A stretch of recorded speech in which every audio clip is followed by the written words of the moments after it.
ఈరోజు ఈ చిన్న బుజ్జిముండ కోసం బుజ్జి పక్షి కోసం వీడియో పెట్టాను చూడండి. ఈ పక్షి పాప మా ఇంట్లో గూడు పెట్టుకున్న చూడండి, ఈ గూట్లో పుట్టింది, కిందికి వచ్చింది. కానీ ఇది సమ్మర్ వల్ల చాలా వేడిగా ఉండి ఆయాసపడుతుంది మార్నింగ్.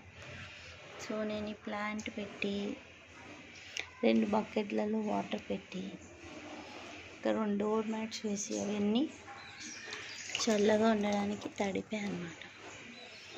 సో ఇప్పుడు అది హ్యాపీగా చల్లగా ఉంది. వాళ్ళ అమ్మ కూడా వచ్చి అన్నం పెట్టి వెళ్తుంది. ఈ వీడియో ఎందుకు పెడుతున్నానంటే వాళ్ళ అమ్మ ఎవరో మీకు తెలియాలి కదా. అదిగో వాళ్ళ అమ్మ.